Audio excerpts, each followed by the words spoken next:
Guys, IPL 2025లో RCB కొత్త సమీకరణాలతో బరిలోకి దిగుతోంది.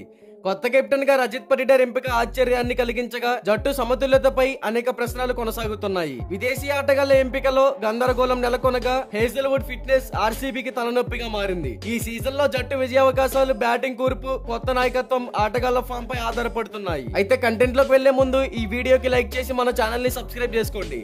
ఇక రాయల్ ఛాలెంజర్స్ బెంగళూరు జట్టు ఐపీఎల్ 2025 కి కొత్త సమీకరణాలతో రంగంలోకి దిగుతోంది. మెగా వేలంలో అనేక మార్పులు చేసిన తర్వాత జట్టుకు సరైన కూర్పును కనుగొనడం పెద్ద సవాలుగా మారింది. ఫ్యాబ్ డూప్లిసిస్, గ్లెన్ మ్యాక్స్వెల్ లను వదులుకొని విరాట్ కోహ్లీ, రజత్ పటిడార్, ఎస్ దయాల్ లను కొనసాగించారు. కొత్తగా Phil Salt, Josh Hazlewood, Liam Livingstone, Jacob Bethell, Krunal Pandya వంటి ఆటగాళ్లను జట్టులోకి తీసుకున్నారు. ముఖ్యంగా జట్టు నాయకత్వ బాధ్యతలను రజత్ పటిడార్ కు అప్పగించడం అభిమానుల్లో ఆశ్చర్యాన్ని కలిగించింది. అయితే ఆర్సీబీకి విదేశీ ఆటగాళ్ల ఎంపిక ఒక ప్రధాన సమస్యగా మారింది. లివింగ్ స్టోన్ ఖచ్చితమైన స్టార్టర్ గా ఉండగా మరో ఓవర్సీస్ ప్లేయర్ స్థానానికి టిమ్ డేవిడ్, జాకోబ్ బెత్తల్, రొమారియో షేపార్డ్ పోటీ పడుతున్నారు. టిమ్ డేవిడ్ కు ఐపీఎల్ అనుభవం ఉన్నా అతని స్థిరతపై సందేహాలున్నాయి. ఇక జాకోబ్ బెత్తల్ గాయంతో బాధపడుతున్న నేపథ్యంలో అతను సిద్ధంగా ఉంటాడా అనేది అనిశ్చితంగా ఉంది. రొమారియో షేపార్డ్ కూడా స్థిరమైన ప్రదర్శన ఇవ్వలేకపోతున్నాడు. అయితే ఈ ముగ్గురిలో ఎవరు నాలుగో విదేశీ ఆటగాళ్లుగా స్థానం దక్కించుకుంటారనేది ఆసక్తికరంగా మారింది. ఆర్సీబీ పునరుద్ధరణలో దేవదత్ పడికల్ ను తిరిగి తీసుకోవడం కొంత ఆశ్చర్యంగా మారింది.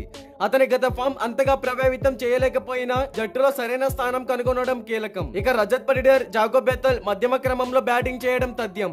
ఈ పరిస్థితిలో పడిక్కల్ ని ఇంపాక్ట్ ప్లేయర్ గా ఉపయోగించడం లేదా స్టార్టింగ్ లెవెల్ లో చోటు కల్పించడం ఆర్సీబీకి కఠినమైన నిర్ణయంగా మారనుంది. అయితే ఆర్సీబీ హేజల్వుడ్ ను తిరిగి జట్టులోకి తీసుకురావడానికి 12.50 కోట్లు ఖర్చు చేసింది. కానీ అతని ఫిట్నెస్ ఇప్పుడు పెద్ద ప్రశ్నార్థకంగా మారింది. గతేడాది గాయాల కారణంగా మొత్తం ఐపీఎల్ మిస్ అయిన హేజల్వుడ్ ఇప్పుడు ఛాంపియన్స్ ట్రోఫీ 2025 నుంచి కూడా తప్పుకున్నాడు. ఒకవేళ అతను ఐపీఎల్ ప్రారంభానికి సిద్ధంగా లేకపోతే ఆర్సీబీ అతనికి బదులుగా లుంగి ఎంగిడి లేదా నువాన్ తుషారాను ఆడించాల్సి ఉంటుంది. కానీ ఇద్దరు ఆటగాళ్లు కూడా అంతగా ఆకట్టుకునే ఫామ్ లో లేరు. చిన్నస్వామి స్టేడియం వంటి హై స్కోరింగ్ మైదానంలో వీరి ప్రదర్శన ఎలా ఉంటుందనేది చూడాలి. ఇక ఐపీఎల్ 2025 లో ఆర్సీబీకి అనేక సవాళ్లు ఎదురవుతున్నాయి. కొత్త కెప్టెన్ పటిదార్ నాయకత్వంలో జట్టు ఎలా రాణిస్తుందనేది ఆసక్తికరంగా మారింది. ప్రధానంగా బ్యాటింగ్ కూర్పు, విదేశీ ఆటగాళ్ల ఎంపిక, హేజల్వుడ్ ఫిట్నెస్ వంటి అంశాలు వారి విజయాన్ని ప్రభావితం చేయవచ్చు. ఇక విరాట్ కోహ్లీ, లివింగ్ స్టోన్, పటిదార్ వంటి ఆటగాళ్లు మెరుగైన ప్రదర్శననే కనబరిస్తే ఆర్సీబీ టైటిల్ గెలుచుకునే అవకాశాలుంటాయి.